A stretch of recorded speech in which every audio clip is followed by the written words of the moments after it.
तो hello guys, welcome to my channel radio Gyan Kendra. उम्मीद करते हैं कि आप स्वस्थ होंगे और टीआरई 4 के लिए जो आपकी बेचैनी है, इसे मैं भली भांति समझ सकता हूं, क्योंकि मैंने अभी अभी उस रास्ते को क्रॉस कर कर आगे निकला हुआ है।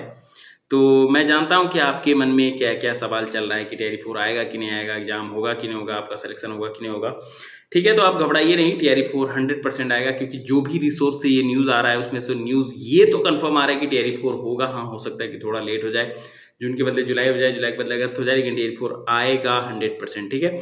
दूसरा कि आप लोग मुझे मैसेज कर रहे हैं कि भैया आप भूल गए, आप नहीं आ रहे हैं लाइव या फिर वीडियो नहीं बना रहे हैं। तो देखिए, ऐसा क्या है कि पहले तो अब ये देखिए, मेरा बाल छिला हुआ है क्योंकि मेरे चाचा जी का भी देहांत हो गया था, तो उसमें कुछ दिन बिजी हो गए। फिर रोज़ स्कूल आना जाना पड़ता है।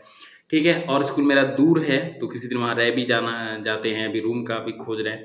जैसे ही रूम मिलेगा तो वहाँ हम शिफ्ट हो जाएंगे, तो रेगुलर वीडियो आएगा। सबसे पहले तो अभी समर वेकेशन है, तो 2 तारीख से यहाँ घर से वीडियो बनाएंगे, तो आपको टेंशन नहीं लेना है। रेगुलर वीडियो आएगा, जहाँ तक हो सकेगा हम आपका सपोर्ट करेंगे और आपको एक सीट टीआरई 4 में 100% दिलवाएंगे। ठीक है, तो ये तो बात रहा कि वीडियो नहीं आ रहा था, कंटिन्यू नहीं थे इसलिए।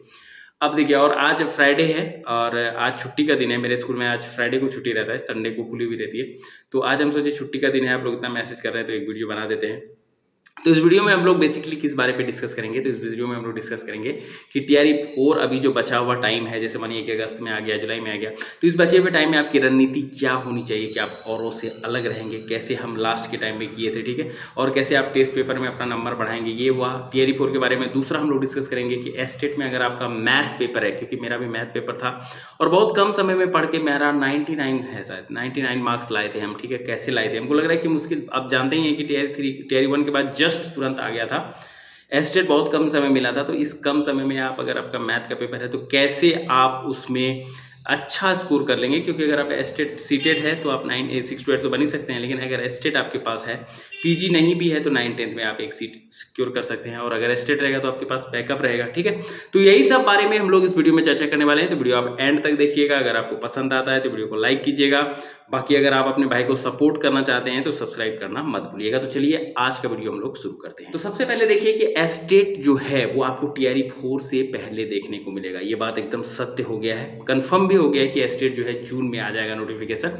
और इस ज़्यादा समय आपको मिलेगा नहीं है, मुश्किल से हमको लग रहा है कि 20 से 25 दिन के अंदर एग्जाम हो जाएगा, फिर 10 से 15 दिन में रिजल्ट दे दिया जाएगा, क्योंकि टीआरई 4 भी करवाना है।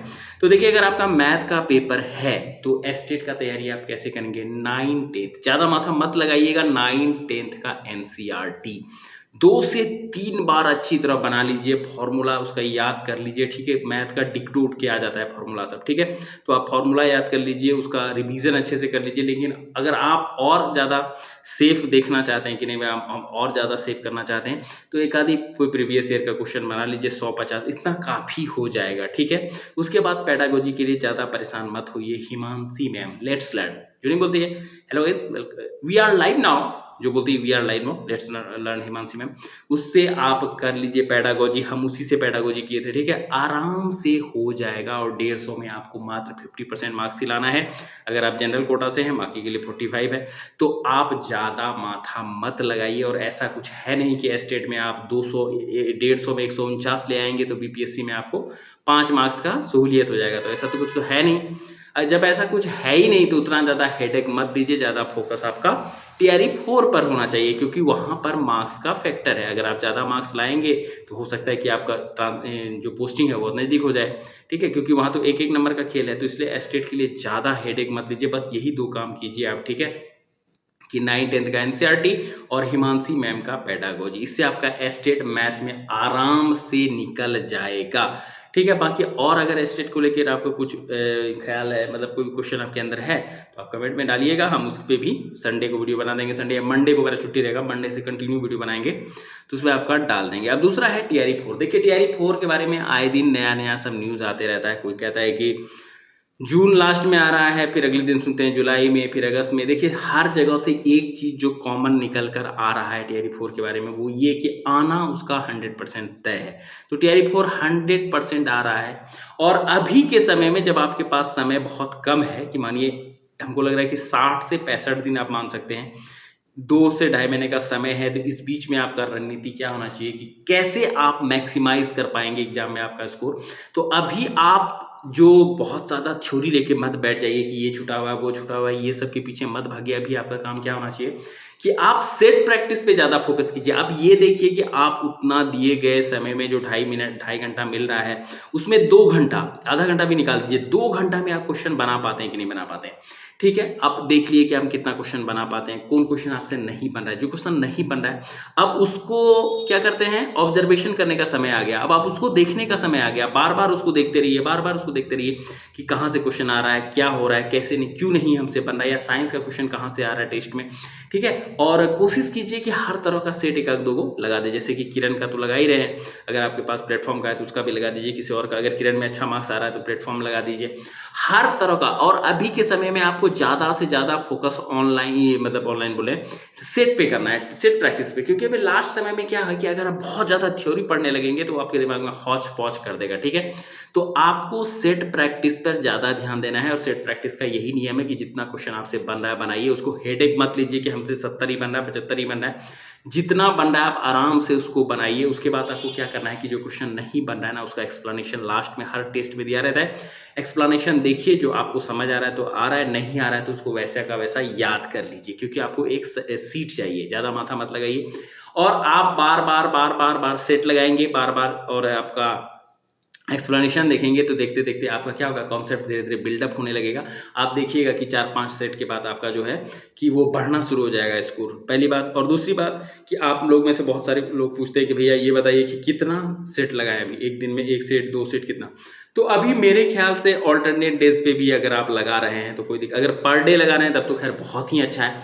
लेकिन अगर आप ऑल्टरनेट डेज पे भी लगा रहे हैं, एक दिन छोड़ के एक दिन, एक दिन छोड़ के एक दिन, तो भी कोई दिक्कत नहीं है। बाकी अगर आप ऑनलाइन लगा रहे हैं तो सेक्शनल टेस्ट भी लगाइए। अगर 6 to 8 में है तो मैथ का अलग लगा लीजिए, फिर साइंस का अलग लगा लीजिए। और साइंस में भी टॉपिक वाइज अगर लगा रहे हैं तो वो भी आपको बहुत ज़्यादा इंप्रूव करेगा। यूट्यूब में बैठे हुए हैं तो आप देखते होंगे कि प्रीवियस ईयर क्वेश्चन सबका भी आजकल वीडियो आ रहा है, तो वो भी वीडियो लगा दीजिए, कोई काम कीजिए साइड में। अभी का समय क्या है कि आप ज़्यादा से ज़्यादा जो है प्रैक्टिस पे ध्यान दीजिए। नया नया क्वेश्चन जो आपको मिल रहा है तो देखिए कि क्वेश्चन कहाँ से बन रहा है। ठीक है, और उसका एक्सप्लेनेशन देखिए और उस पर पकड़ बनाइए। क्योंकि आप जान रहे हैं कि टीआरई 4 में खतरनाक वाला कंपटीशन होगा, खास करके 1 to 5 और 6 to 8 में। इसमें तो बहुत ज़्यादा कंपटीशन होने वाला है। तो इसको तैयारी, खास करके जो पेपर हम लोग का है, मैथ साइंस वाला पेपर है, मैथ वाला पेपर है, इसमें खतरनाक तैयारी आपको रखना पड़ेगा, तब बात बनेगा। नहीं तो मुश्किल हो जाएगा सीट लेना। क्योंकि हर आदमी टीआरई 4 के लिए रुका हुआ है और टीआरई 4 में अच्छा खासा समय मिल गया है। हमको, आपको लग रहा होगा कि शायद कौन पढ़ रहा है चिलचिलाता हुआ गर्मी में भी। पटना में जाके देखिए, लड़के जान लगाए हुए हैं। हम पटना में रहे हुए, हम देखते हैं कि उनको कोई फर्क नहीं पड़ता गर्मी ठंडा किसी से, वो पूरा लगा हुआ है। तो उसको हरा के अगर आपको एक सीट लेना है तो आप सोच लीजिए कि किस तरह का मेहनत आपको होना चाहिए। ठीक है, अभी सेट प्रैक्टिस पे आप ज़्यादा ध्यान दीजिए। अगर पीआरटी के भी हैं तो भी आपको सेट प्रैक्टिस पे ही अभी ध्यान देना है। ठीक है, और हल्का हल्का क्या करना है, आपको एक एक डेढ़ घंटा करंट अफेयर्स पढ़ना है। करंट अफेयर्स प्रीवियस 7 से 8 मंथ्स का काफ़ी है, इससे ज़्यादा पढ़ने का कोई ज़रूरत नहीं है। इसी में से आपका बात बन जाएगा। और लास्ट 5 ईयर्स का बार बार रिवाइज करना है। 5 ईयर्स बोल रहे हैं, सॉरी 5 मंथ्स का बार बार रिवाइज करना है। इससे काफ़ी हद तक आपका करंट अफेयर्स बन जाएगा। ठीक है, बाकी हम इस पे भी मंडे से स्ट्रेटेजी वीडियो लाएंगे। ठीक है, ये वीडियो बहुत लेंदी हो जाएगा, सारा बात इसमें बताएंगे। तो ये दोनों पे अभी आपको कमांड करते हुए चलना है। करंट अफेयर्स को तो लेके चलना ही चलना है साइड से। और जो सब्जेक्ट अभी आपका, ऐसा नहीं है कि सब्जेक्ट थ्योरी पढ़ना ही नहीं है, थ्योरी भी पढ़ना है। ऐसा जो सब्जेक्ट आपको लगता है कि नहीं ये सब्जेक्ट मेरा वीक है, इसमें थोड़ा मेहनत करने की और ज़रूरत है, तो उसमें आप मेहनत कीजिए, कोई दिक्कत नहीं है। लेकिन सेट प्रैक्टिस आपको अभी से शुरू कर देना है, तभी आपका एक सीट कंफर्म हो पाएगा। नहीं तो आप जी तोड़ थ्योरी पढ़ते रहिए, क्वेश्चन लगाते रहिए, सिलेक्शन नहीं होने वाला है। ठीक है, एक 10 रुपए का जो ओएमआर सीट आता है, वो नहीं कॉपी आता है ओएमआर वाला, वो भी खरीद लीजिए आप, उससे भी बनाइए, वो और ज़्यादा हेल्पफुल होगा। ठीक है, उम्मीद करते हैं कि ये वीडियो आपको थोड़ा सा तो जरूर हेल्पफुल लगा होगा। अगर हेल्पफुल लगा है तो वीडियो को लाइक कीजिएगा। बाकी कोई भी सवाल आपके अंदर है तो उसे कमेंट बॉक्स में लिख कर हमें बताइए, उसका समाधान भी मैं अगले वीडियो में आपसे जरूर बताऊंगा। तो मिलते हैं नेक्स्ट वीडियो में, तब तक के लिए जय हिंद।